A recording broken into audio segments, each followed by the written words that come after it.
as a company, what is this is something that is very near to my heart, and I think this is like a way of one growing into a big company and also like making a difference, because one of the biggest challenges today that technology has imposed on people is that it's driving inequality, because more and more I go to any place, like there is this hatred of like a lot of people just hate people who run technology companies because they feel that I guess most people here are in the hated category than the hating category, but I think it's not unfair to from their perspective also that technology is driving inequality. So if you look at it, so Gini index is like it's a global index which looks at how much inequality is there. It's like a diversion of income, median income in any society. And if you look at this, it's like approximately 4% increase in the Gini index of the world. So which means that in the last 25 years,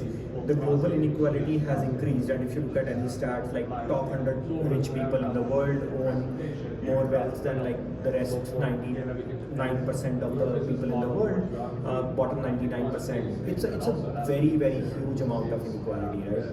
And technology, if you look at what has happened in the last few years with Cambridge Analytica and a few other examples like Amazon eating small businesses, it is very clear that tech companies have more and more power on more and more people, and somebody really should do something about it.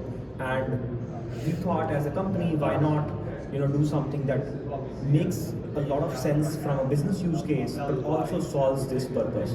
And as a big company, as a company which wants to be a massive company, it always helps to take up a theme that is more powerful than just making money. And this is what we thought to kind of make our theme. And to tackle this, let me take you back to where we are, like how we are trying to solve this. So the way we look at things is that in the globe today, there are two trends that are very, very clear. One is that consumption is going on demand. If you think about it, like human consumption pattern, like consumption of services, consumption of goods, is getting more lazy. Like people are getting more lazy day by day. We don't want to plan our things. We want to go in the moment and just swipe out an app and order something. So consumption is actually going on demand. This is one clear trend, and numbers speak for themselves. Like almost every service that used to be a planned service 5 years ago has an on-demand version today, and which is at scale. And second, jobs are also becoming are being replaced by gig economy. So one thing is that consumers are consuming on demand, and second trend is that workers are working on demand, right? So today people have skills and they have profiles, and those skills are real time connected to gigs, and those gigs get done, right? So this is also very clear trend in the world. And so if you look at this, the second driver of this trend is that it's not only more paying, but it's also very, very flexible. So somebody can choose to drive an Uber on Friday night because there is surge and you can make more money, and somebody can decide to work during off-peak hours and kind of makes less money per time, but they get to enjoy their Friday night. So there are multiple examples like that, and these are two trends which are really pushing the on-demand economy. And our thesis is, how do we use these trends to build or to try to make the world a more equitable place and redistribute the wealth in a little bit more equitable manner. So this is what we do. Yeah, so we think that there are three types of makers, right? So essentially, if you think about on-demand economy, the backbone of on-demand economy are really people who make something, right? The first type of maker is a curator, right? Somebody who's essentially, figuring out, doing all the hard work, like curating either meals or Airbnb houses and stuff like that. But they're essentially doing the doing the hard work of selecting things for you, right? And then there is a person called crafter, which is somebody who's making something like a designer or I mean, designers are different types, right? It could be an architect, it could be a clothes designer, it could be a somebody who makes handicrafts. So these are the second pillars of on-demand economy. And the third types of makers are consultants who have some kind of knowledge that people want, and they want to pay for the knowledge, but they're essentially their IP or their capital is really their knowledge, and those people can essentially just make money by consulting. So what we've done is, as a company, we have built these platforms for these three types of makers, right? So today, most marketplaces are very monopolized. So if you look at the Facebook, it's the data monopoly. Then Airbnb, it's on-demand housing monopoly. Uber is taxi monopoly.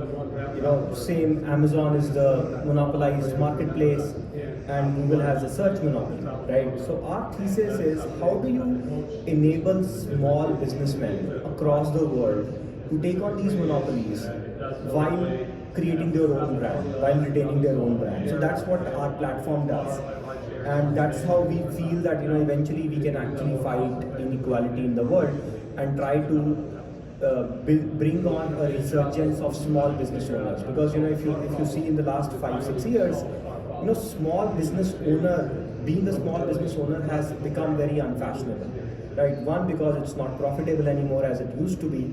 So that's what we want to bring back. And how do we, and if you look at all these monopolies, what happens is that every monopoly essentially understands all the user behavior, both on the buy side and the sell side, and they use that behavior to basically kill the competition. So I'll give you a simple example. This is Allbirds became a very popular shoe brand. In fact, it's my favorite shoes. I wear them, and apart from sustainability, they built something which was very, very unique. And a few months into their success, they were growing pretty well, and Amazon had their own brand of shoes which looked just like Allbirds, and they just blatantly copied Amazon, Allbirds, and Amazon started selling the shoes. There was a big controversy around it. Amazon said, it's customer demand, we can't help it, and the price was about 50%. So this is what really kills the competition, when big monopolies start to copy the small brands on the platform itself, right? So the moment some company goes to Amazon and sell it, you have to be sure, if you do well, Amazon will have an Amazon Basics or some kind of copy of that product, which is kind of predatory, but that's what happens because they have a monopoly. So what we are doing is, we are trying to give these tools to makers to fight the giants and make them into a suite of B2B tools which they can own on a subscription basis. So there is no high cost of getting into the ecosystem, and they pay per transaction. And that's what our platform is. So this is basically our product stack.